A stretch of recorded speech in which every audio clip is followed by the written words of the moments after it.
The entire team at Emsolation want to acknowledge that we are gathered on the traditional lands of the Wurundjeri people. We want to recognise that we are recording and telling our stories on the stolen land of our country's first storytellers. We wish to pay our respects to all Wurundjeri elders and ancestors, and to extend that respect to any First Nations peoples who listen to Emsolation. We recognise Aboriginal and Torres Strait Islander peoples' continued connection to the land and waters of this country, and acknowledge that sovereignty was never ceded. Always was, always will be. This is Emsolation. Before we get into Em's chat with Poh, here's your exclusive sneak peek in today's Sealed section, where Em and Michael talk about choosing the new Catholic Pope. We do need to talk about the fact that Conclave the movie is now a documentary. I know. It's coming to life. How pissed off must they be that he couldn't have timed the death right for the promo campaign for that movie? Well, because I tell you, it's they've cut the marketing price of gold. renting the movie. It's on sale. Oh, smart. Actually, it's good for a rental. It's good. It's just sitting there. They'll be making bank We're on that. watching it So it tonight. hasn't quite gone to streaming. Oh, great. No, if it's no. in the profit window for them. I don't know why I'm so excited about them making money off this. They're going to make so much money. We're watching it tonight. We're watching it now. Oh, it's good. Purely It's juicy. because the Pope died. And And we want to also- know what happens in the race for the next drag superstar of the Catholic That's Church. right. It's got Isabella Rossellini wandering around being, Making sort of, tea. She's making tea. No. She's pulling strings though. We love Stanley Tucci. I would watch Stanley Tucci do literally He's not anything. in it that much. Oh, no. He is in it, and John Lithgow is in it, and Ray Fiennes. It's a stellar cast. Don't say Rafe like that comes naturally. I'm just used to it now. It's Ralph, rebranded to Rafe, which makes me think of Harry Potter Wraiths, which makes me think of J.K. Rowling, which we're not thinking of. That, can I say to you, bitch, Oh, that TV series is fucking cursed. I can't believe they're going to push on with it.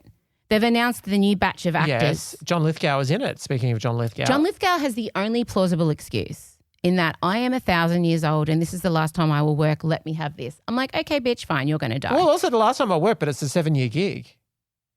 He is going strong though. He came out at the Oscars and I was like, he's in his 80s now, isn't Yeah, he? yeah, yeah. Deep Deep, 80s. deep. Yeah. He's But I think any actor who aligns himself with this will have the stench of JK and her transphobic views, and the picture of her with the cigar on the deck of her I know, house that when was they announced that disturbing. trans women will not be recognised as women in the UK.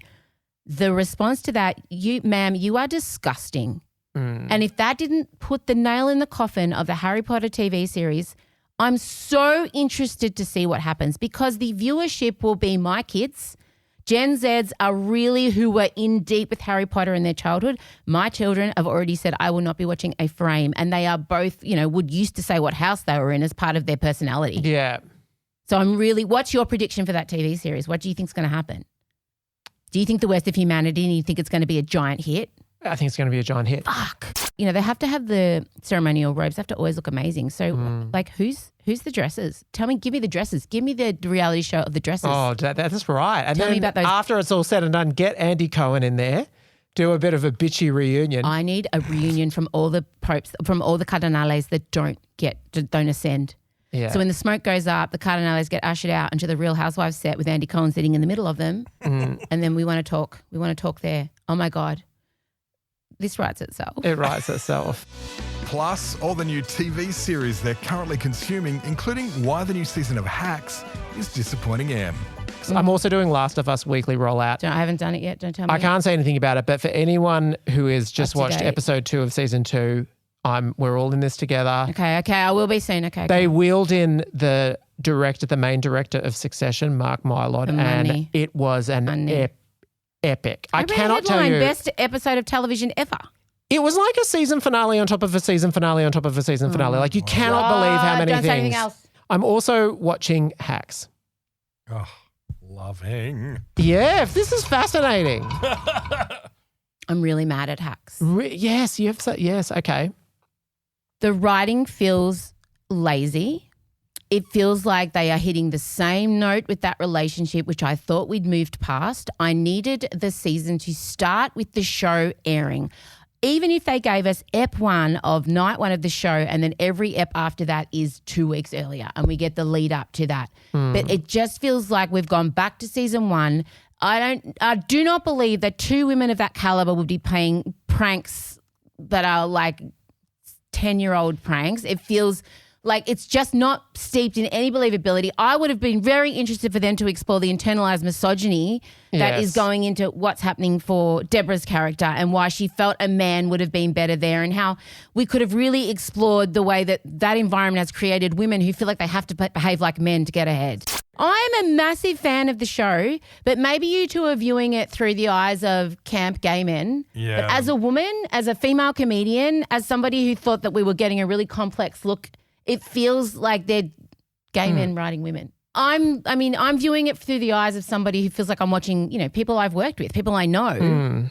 You guys, I guess, are watching it through the eyes of entertainment. And I want more because I feel like they promised me more. And by the way, they don't owe me that. They don't owe me that. Artists don't owe you making you happy. Let them make their shit, and then when they put it out there, you discuss it. That's right. what I'm doing. I'm not sitting here saying I'm angry with the creators for not scratching my itch. I'm just simply reacting to what they've put out, as is their right to put out. Yeah. I hate it when I put things out there and people are like, oh, I wish you had done this, I wish I had done that. I'm like, you will fucking take what I put out because you stifle the creative process. When artists feel like they have to respond to audiences specifically, they don't give you their authenticity. You get your version of them. So what you're saying is don't respond to this because that's your right, but also I hate it. But isn't that the best way to consume art? Yeah. Yeah, I mean, look, I respect the artist, but this time for me, their art didn't do for me what the last lot did, but I don't want them to change it. Don't panic if you're sitting here thinking, oh, Em, I love hacks. That must mean I'm a bad person if Em doesn't like it. No. We just have different tastes at the moment. We keep the best stuff for Emsolation Extra. You can hear that full episode, plus get access to 2 new episodes every week and other exclusive perks for less than $2 a week. Find out more at emsolation.supercast.com. And now, here's Em's chat with the utterly delightful Po Ling Yeow. Hello and welcome to Emsolation. My name is Em Rusciano and you are in for an absolutely unhinged, wonderful, warm episode. It is my in conversation with somebody who makes me feel like I need to lift my game on at least 5 different creative fronts. She is a multi-hyphenate and isn't annoying about it, which I think is really important. You'll know her from Masterchef, both a judge and a contestant. She paints, she cooks, she's nailed being an ex-wife, and she also has the audacity to be charming and calm while doing it all. On the surface. Absolutely not. She's also been really honestly talking about what it's like to be in your 50s and dating, and she's on the other side of menopause, so I'm really keen to talk to her about that, obviously. Get ready for the wonderful, the warm, the beautiful, the enigmatic Po Ling Yao. Woo! Oh, thanks for having me. Yeah, you're so welcome. Po, Yes. you are Beyoncé in my house. Oh my God, don't. Queen Po is here, ripped off because Julie cooked the chicken in season 2000. Is that season 1? Were you season 1? Season 1. Yes, the first. The first. Arguably the strongest Masterchef seasons. And when you did not win, I just want to tell you, it was not good times in my house. I mean, with all due respect to Julie, a fellow love Julie. Sweaty, anxious lady, I see you, but we couldn't believe it. I mean, it's worked out fine for both of you in the end. It's worked out fine. You know, everything does. Everything does. And but no, when everybody in my house found out you were coming on, because you also not only introduced us to the wonder that is MasterChef, you also got my family through 2020 when you came back to do it again. I loved that season. Did you love it? I loved it. So did you feel like it was your redemption? Do you watch RuPaul's Drag Race? No. Because what happens is, right, the queens, they have their season and then they don't kind of do all the things they want to do. So they come back for All Stars. Yes. And oftentimes that is the drag queen's redemption arc story. Yes. Reinvent who they are to the audience, do all the things they wish they could have done the first time around. Yes. Is that how you felt? Yes, absolutely. Okay. Yeah. What did you need to prove in 2020 that you didn't prove in 2009? It's so simple. There were just so many more dishes I had wanted to cook, and I just cooked them. I'm such a basic bitch. No. Yeah. It's just that. It was that. Just wanted to show more. Yeah, right. Okay. And so coming back as a judge, do you feel like that's another part of your now, bitch, I'm good enough to judge? No. What? Not at all. Oh, God, I wish you had sat there and gone, yes, and I make them suffer. No, not at all. I mean, I do find it really fun to present the challenges because there is some kind of like Schadenfreude thing going on a little bit. Good. And it is really, but I actually love it also because I remember how fun that feeling was. Fun. Yeah. Not traumatic. Both. Well, you know, her right eye They're very twitched. interlinked for me, Em. Oh, I get it. I was on season 2 of Australian Idol. Like, I understand. You know. Yeah. And then when I went back and did The Masked Singer in 2021, I felt like it was my redemption. Yeah. Because I did not sing very well in 2004 when I was on the show, but I sang very well hidden away in a giant toilet doll costume.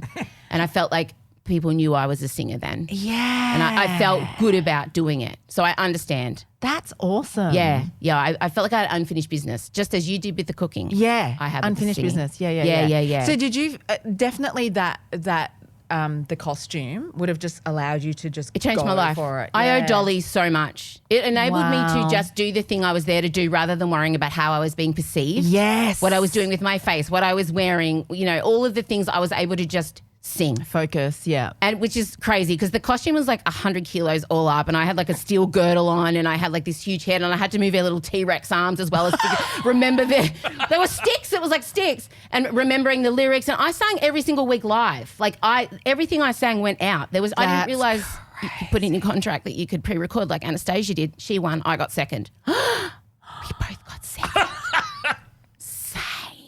Second is the best. Second has worked out okay for us. So also, do you practice tasting in the mirror?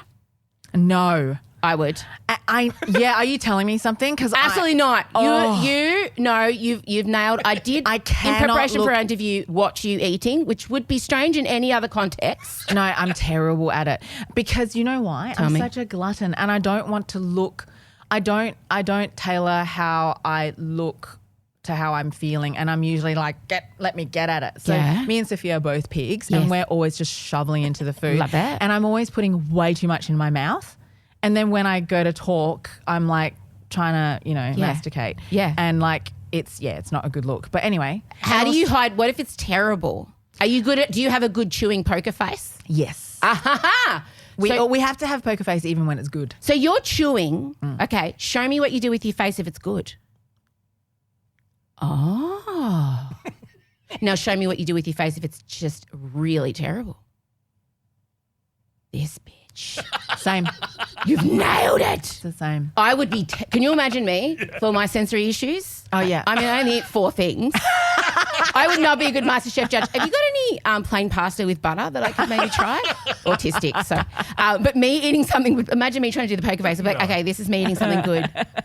Sometimes we can't help it. Ugh. Sometimes we can't I help wouldn't be it. able to. Yeah, and also what I find we all do when it's really good, we shake our heads. Shake your heads. Yeah, we go.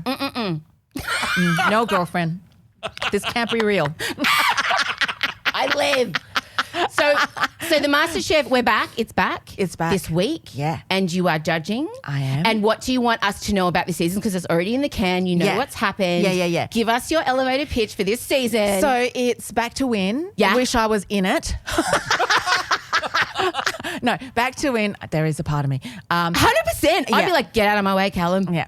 No. Hip and shoulder. But there's Is people. Callum back? No. I mean, babe, he is the Alyssa Edwards.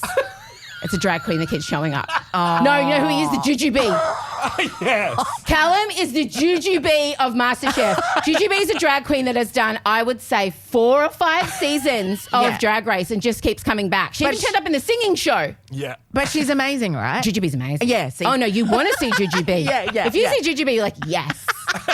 So Callum, Here's back. Jujubee. He's a so is MasterChef Laura. slut. And I, what? Laura's back. Laura's back? Yep, Laura's back. I live. Sarah's back. Oh, my. I know. Oh, my God. I know. Holy shit. I know. There's a few. So there's 3 Okay. third timers. I imagine it would be very hard for you to be on the sidelines. But also like, I'm not getting sent home, so sorry. Like when one of them gets eliminated, you will feel a bit of relief. You'll be like, oh, well, I'm still here. Yeah. No, I don't feel that at all.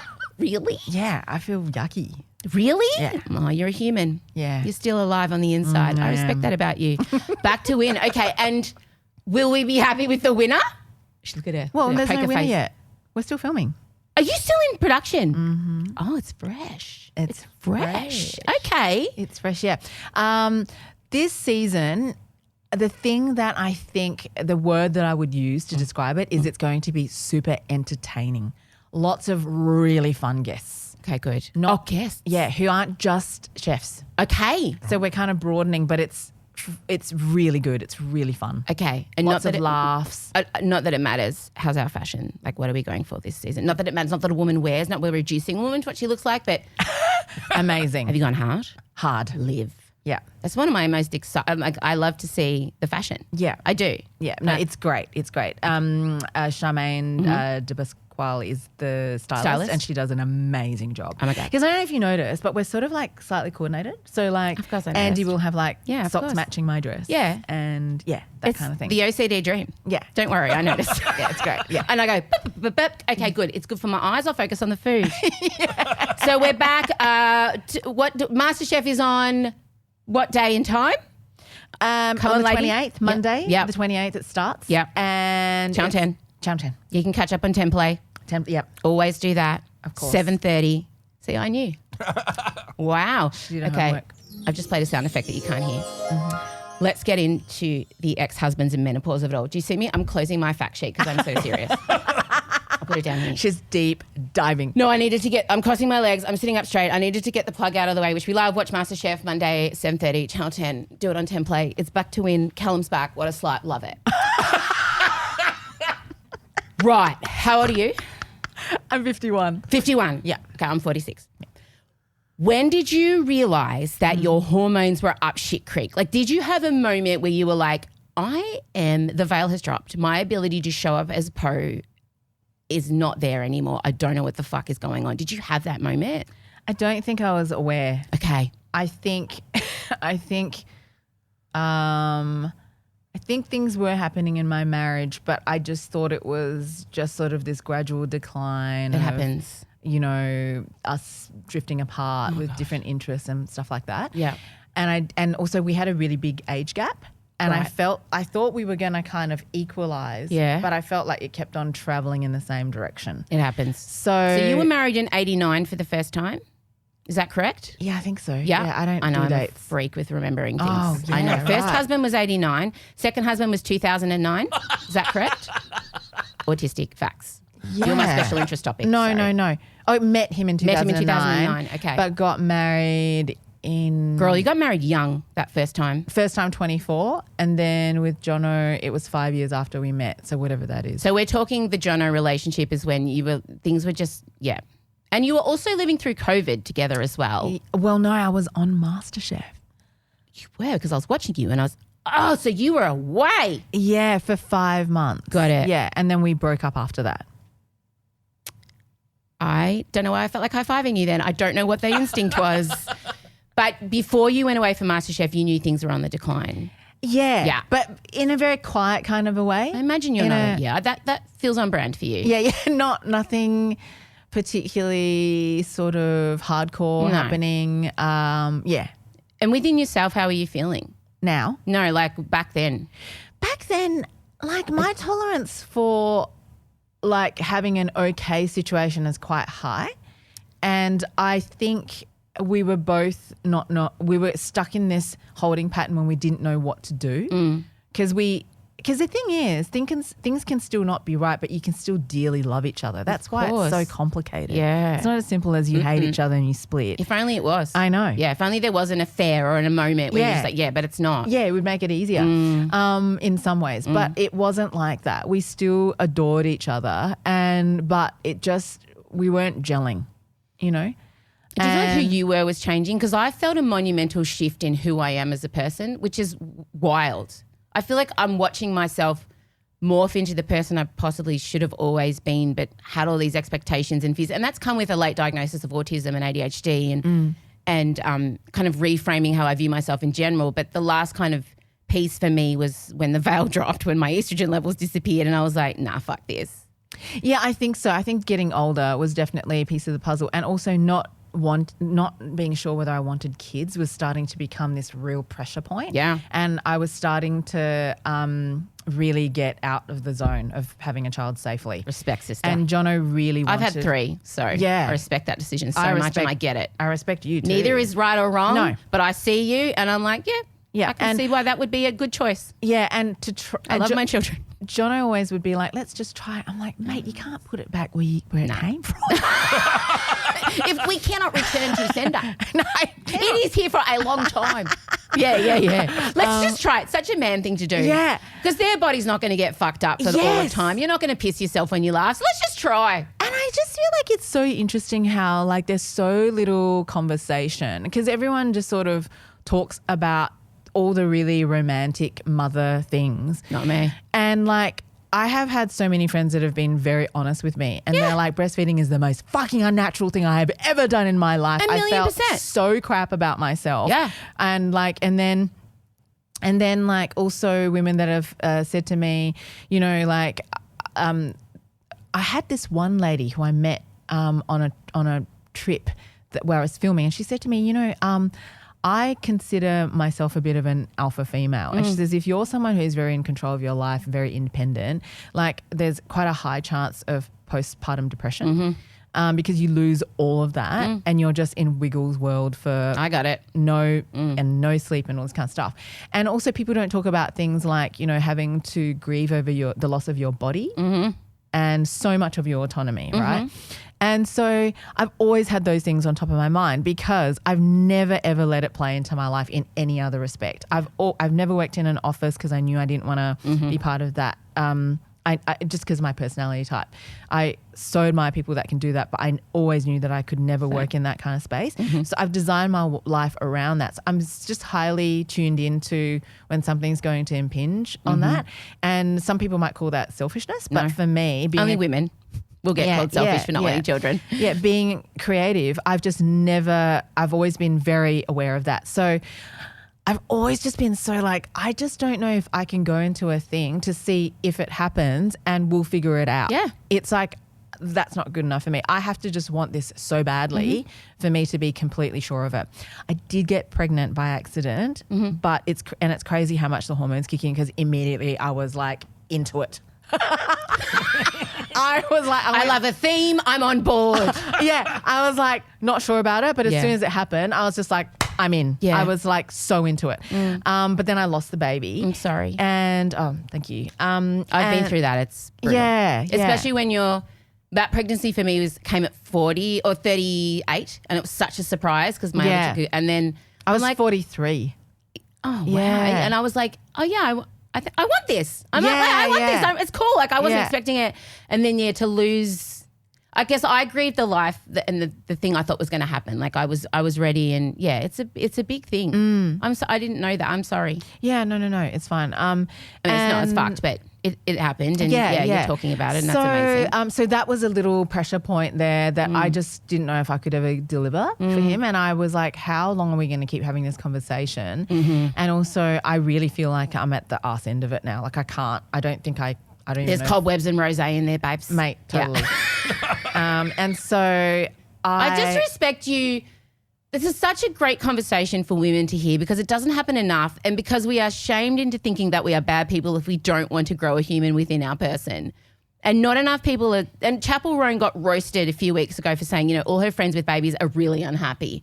And the internet was so angry with her. And I'm like, yeah, they are unhappy because of the patriarchy and the system that's set up to make them feel like they have to mother like they don't have a job and have a job like you don't be your job like you don't have kids. And of course they're unhappy. And it's not because they hate their kids. It's because society is set up for women to feel like a fucking failure no matter what she does. There's not enough infrastructure to support a woman. No. I heard this really brilliant thing the other day and I can't remember her name, but she's a singer actually. She's British, and she said she feels really betrayed by feminism because she says like we got a little bit there, and she goes now we have everything we want, but we don't have the infrastructure to support all of it. So we have the career and the children. I know the boomer women made us believe everything was possible. And then she says now I go home after working 24/7, and even though like my husband takes care of, like we do split everything, she said the children still want me more. Default parent. Right. Mm-hmm. And so she's like, it still doesn't really work. And she goes, the guilts are just out of control. And she says it's really interesting. Like, and then to pay for childcare is just outrageous and so unaffordable for most people. So it's just this like thing, do you work to do that or do you stay at home or do you keep your mind set? It's just like so, your mind is just getting split into a gazillion directions. The burnout is so real. Yeah. And then women get to my age and look around. And for me, it was like this huge, fuck, I've been betraying myself for a long time. I've been saying yes to stuff that is truly grounding me into, like I've been setting fire to my life because I was led to believe that I can have the career, I'll be the good mother, I'll be the good wife, I'll show up for everybody. And I stopped showing up for myself a long time ago. And then you do reach menopause, perimenopause, and the anger that engulfs so many of us and like, well, what the fuck's in this for me? Suddenly everything compresses. Because 100%. I think the end of like menopause marks a new era and you have to. I love that you look at it like this because it is sold like the death of our vaginas. I've loved it. Okay, let's talk because there's a whole sketch that Amy Schumer, Tina Fey and Elaine from Seinfeld, Julia Louis-Dreyfus I did love her. Yeah. the last unfuckable day. Yeah. Because they were turning 50. Yeah. So the idea that we become invisible to society once we stop being able to make babies within ourselves. Yeah. That whole thing that we lose our power when we're actually at our most powerful, when we have the most knowledge. Most powerful. Society and the patriarchy have tried to shut us up by putting value in younger women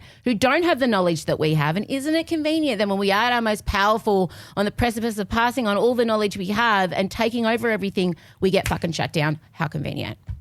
You know, makes me even more angry. Don't. It's okay. I said to I'm Poh here before for we you. were I'm here recording, for you. oh my God, I said, I'm in my bogwitch era. And she said, honey, I am a bogwitch. Yeah. Like When did it change for you? So like, okay, so the marriage ends, you're like, I've had, by the way, it's so amazing that you have had, I just want you to say, look, I'm auditioning third husbands maybe, but I don't feel the need. My next husband could eventuate, but 3 husbands feels right for a lifetime. I just want to say that feels like the right amount of husbands for a lifetime because of all the phases you go through. That's right. The third husband's going to be the one. You'll nail it. Well, everyone says You're that. most you. Yeah, everyone says that. No, I love the idea of 3 husbands. It makes sense. Phase 1, phase 2, phase 3. And phase 3 guy's the best. You go on cruises together, you paint together, you have a veggie garden, you have the chooks, you swim in the pool. Like that's the best era. Yeah, I love that for you. Yeah. So second husband, you guys split. But the most amazing thing is you still work together. Not animore, but we're still good mates. Good mates. Yeah. So he was working a little bit with us still at Jam Face, and then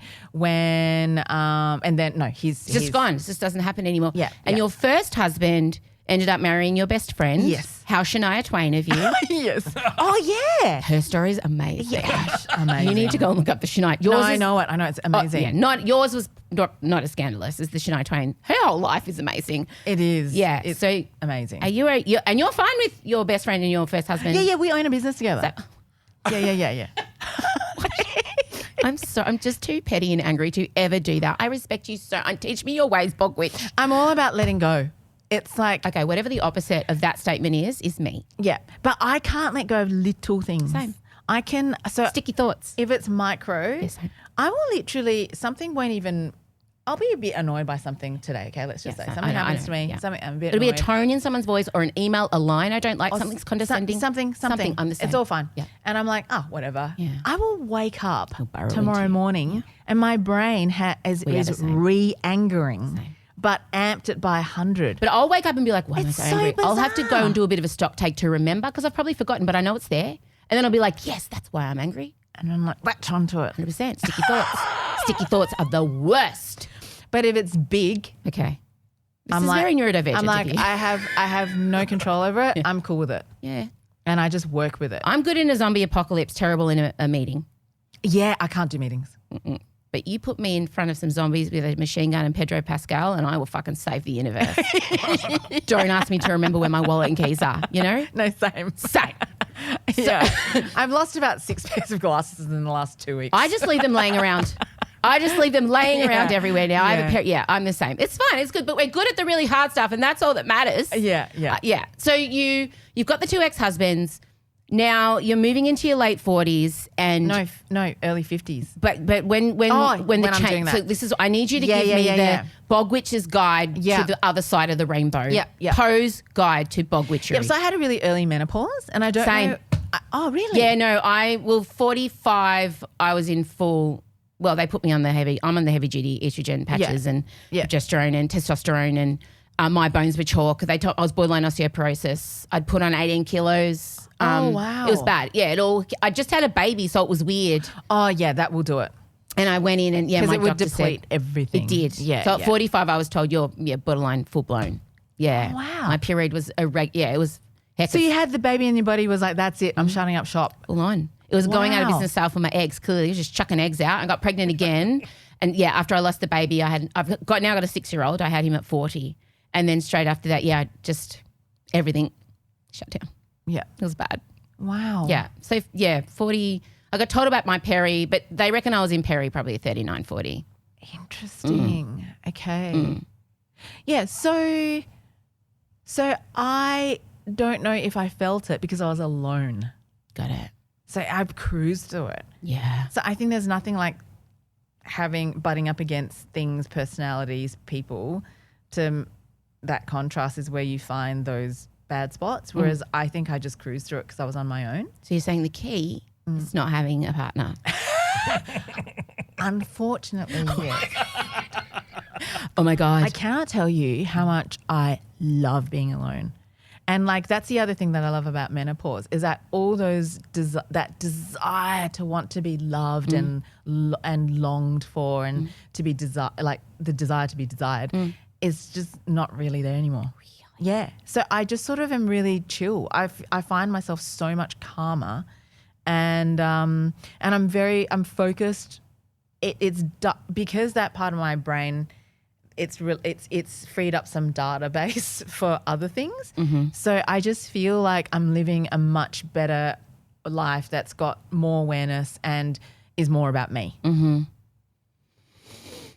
I love it. You love it. Yeah, I love it. You love it. You're fucking living your best life. But the good I thing, see it from you. You're radiating. Really? Yeah, you are. I'm not pessimistic You're either. not harassed. Like I kind of There's think nothing harassed about you.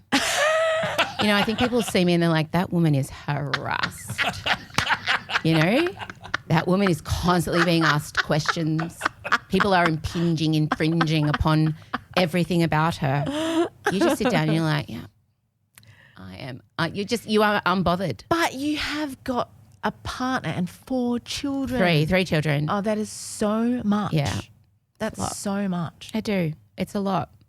It's a lot. It's too much. It's actually too much. This is why, like, when people go, oh, you've done so well the way you've approached your marriages, but it's like we didn't have children, right?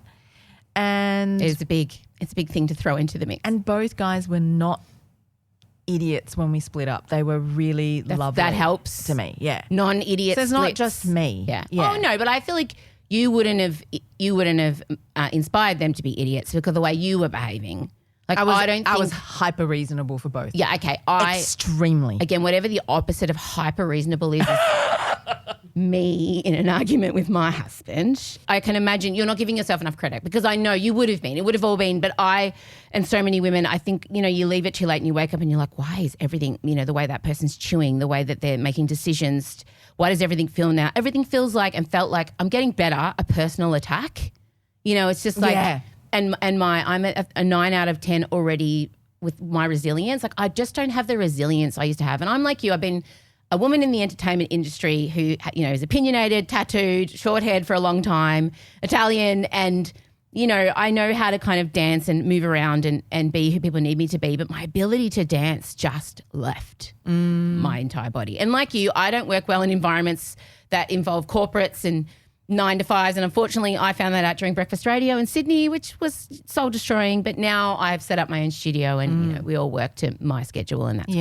Yeah, it's amazing. But yeah, I think for me, and I know a lot of the people that listen to Emsolation especially, we're all kind of reaching this point in our 40s where we don't fit the character of the play of our lives anymore. Like the lead character who we've been for 20 odd years, all of a sudden we don't identify with her. Yeah. And it's hard because everyone around me is like, what the fuck?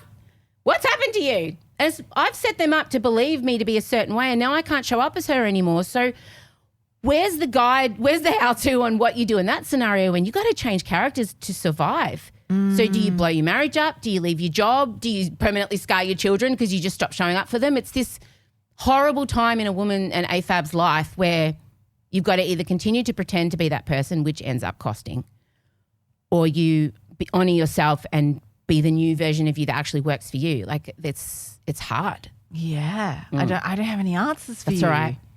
That's all right. I just felt really good venting it to you. Yeah. As a woman who's gone through it. Do you have any thoughts? How old are your kids, by the way? 23. Oh, wow. 18. Yeah. And 6. Yeah. Yeah. All neurodivergent. My little boy's autistic and he has extra needs. And both my girls are also neurodivergent. My husband is the 5 of us and all autistic ADHD. So we all bang up against each other in different creative ways. Yeah. But I think the only answer I have, and the only rocks, because I'm on a mission, I'm on this pathological mission to understand this so I can make it better for everybody around me, is prioritizing myself. Yeah. Which is essentially what you're saying. So you do have the answer. Yeah. It's making time for me first rather than me last. Mm-hmm. Serving myself the food first. You know, the whole oxygen plane scenario thing that we all talk about. But the idea as a woman in society actually putting yourself first is so foreign and it's considered to be so selfish. But that's what I'm kind of preaching. And I've had done a lot of interviews with endocrinologists and women who are leading the field and research in this area. And they said the hardest thing to convince women of is that. HRT is fine. Taking the drugs is fine. Do it. But they said when we get to the conversation of you got to make time for yourself. Yeah. That is the biggest resistance that these experts are coming up against in women.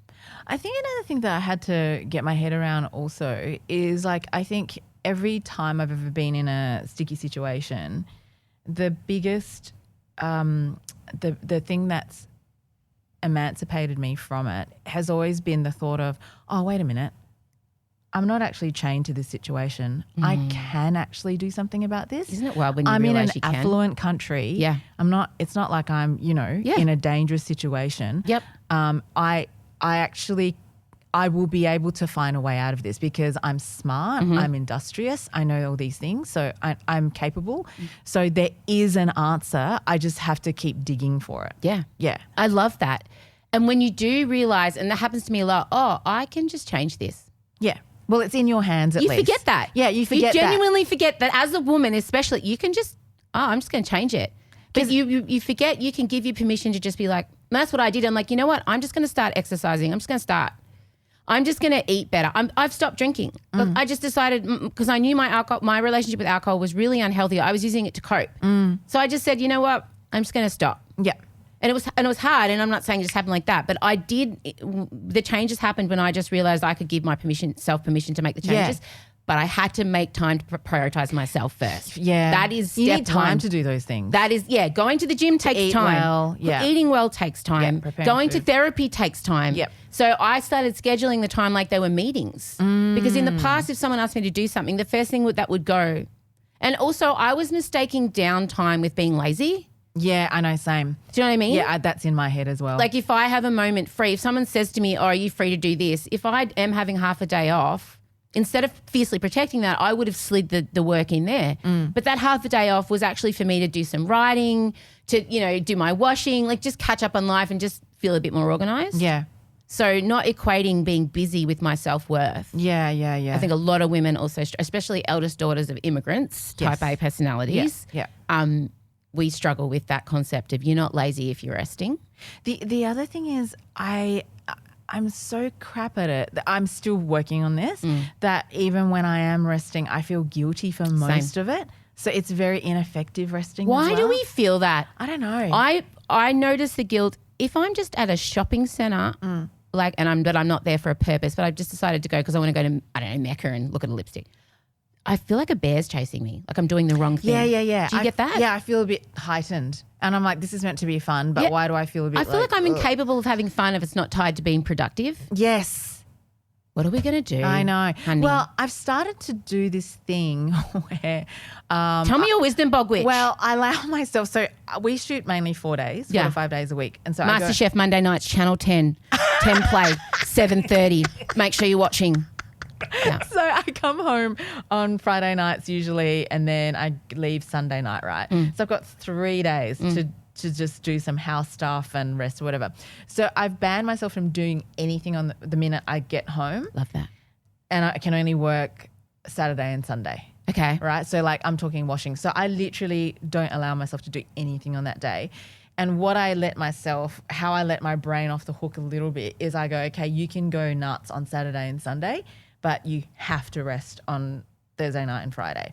And that's been working for me so far. That's good. It's almost like giving your brain a little goal to be anxious. You can defer it. It's so nuts. You can be unhinged in the hours of.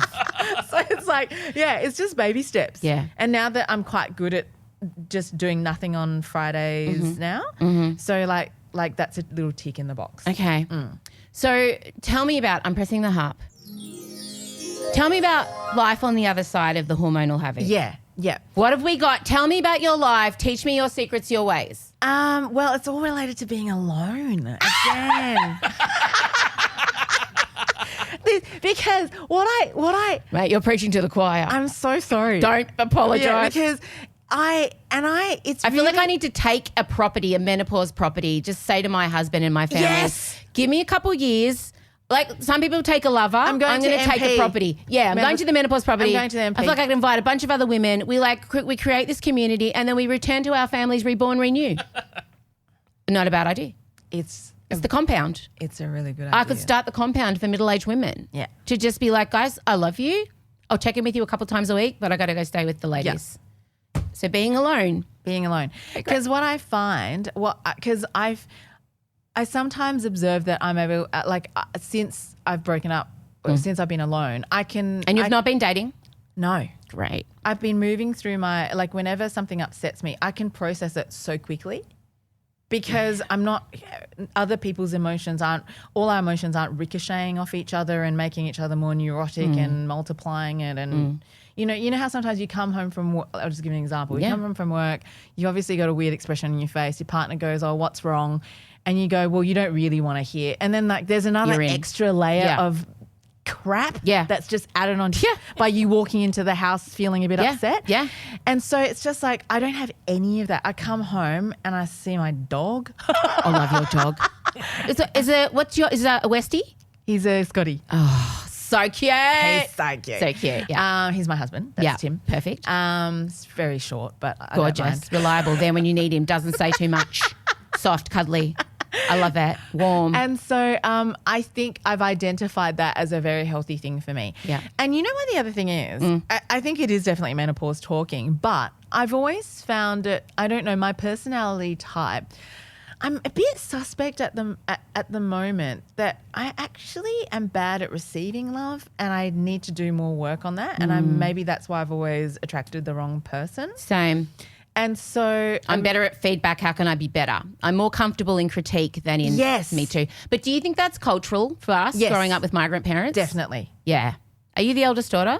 No, youngest. Okay. Oh. Kid of 2 though. Yeah. But you grew up Yeah. with an Asian mum. Yeah. And I have an Italian dad and I think they probably parented the same way. Yeah. No praise.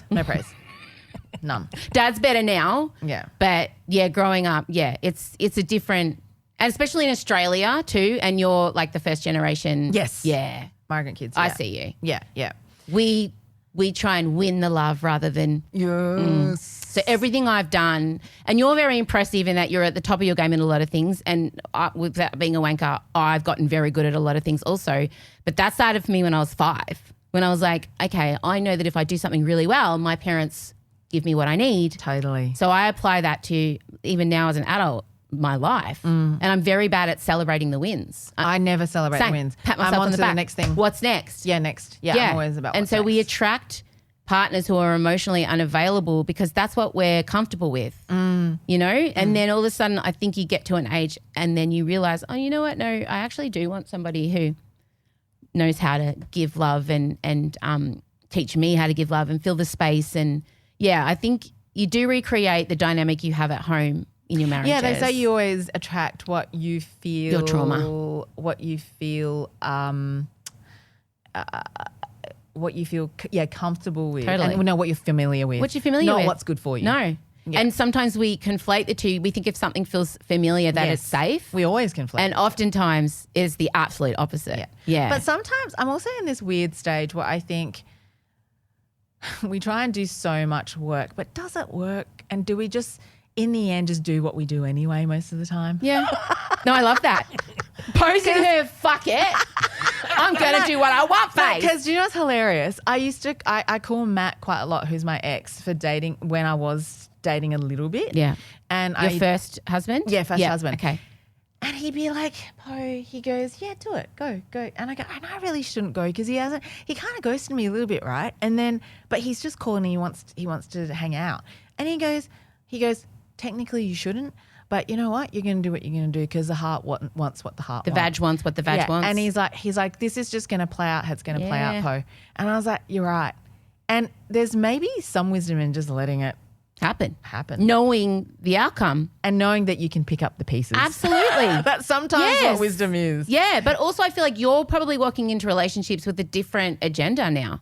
Yeah. You know, like you're like, I don't want to live with you. No, I don't want to share my house. No. Whoopi Goldberg said that. Well, I don't want to get married. I don't want to share my house with anybody. Absolutely. But, you know, do I want someone to go to the movies with on a Sunday night? Yeah. Sure. Yeah. Go to Tasmania for a long weekend? Fantastic. Book it. Yeah, I'm literally saying that word. I just want some companionship. Oh, my God. She's in the companionship phase. That's when you also start having falls instead of falling over. Don't say that. You're in the face. So the 50s are great. You're telling me, girlfriend, it's going to be okay. You're loving. Do you know what I heard the other day? It was so brilliant. Yes. On this, I just saw this reel and this older woman, she's in her 70s. She goes, hey, guess what? She was American. She's like, I started dating again. And she goes, what's great about it is there is no end game. In your 70s. And she goes, my boyfriend, he picks me up and he goes, darling, he's like, there are 2 days in the week that are my favorite. The day I pick you up and the day that I take you home. So that's it. That's a mature relationship. Oh, absolutely. It's so healthy. Oh, my God. There's so many things in life, I feel, that we have been led to believe because of the way society's set up, that it's like the end state of life or it's the way it's meant to be, but there is no reason why it should be, because marriage came from, you know, it was about consolidating finances. Yeah. And you know. Well, women were property. It was about literally registering your woman as your property. Yeah. Yeah. And having her then become your cleaner, your cook, your counsellor, your curator and your childcare. Stuff like that. Yeah. And I feel like we're moving through such an interesting point in time, because I feel like there's been a shift in the genders as well. Like men are definitely being given more permission to be more feminine and women are being more masculine, right? Because our ability to be educated and, you know, be in control of our lives is you know. Well, Generation X women are not taking any shit. No, so I think it's very interesting how that power struggle is going to, because we're starting to see in dating that it's really hard for women that are educated and independent to date because they want. The bar is still very low. Yeah. My girls don't want to get married. Neither of them have any interest. But it's interesting. Yeah. So now I'm kind of at this point where I'm like, maybe I'm not designed to be in like a. And that's long-term fine. Relationship. Yeah, because everyone thinks that that's the end state. And I'm like, no, maybe it's not. No, for me. it's not the ultimate goal. Yeah. The ultimate goal is not to get married. It's a choice. Yeah. It's an option, but it's not like the end game. No. It's not final destination. And it's really interesting because Matt and Sarah were both saying how like. Your first husband and your best friend who are now married. Yeah. They were saying how, and it's very interesting. They said, if you're creative, you have a very lucky thing because that becomes your companion. 1,000,000%. Always. Mm-hmm.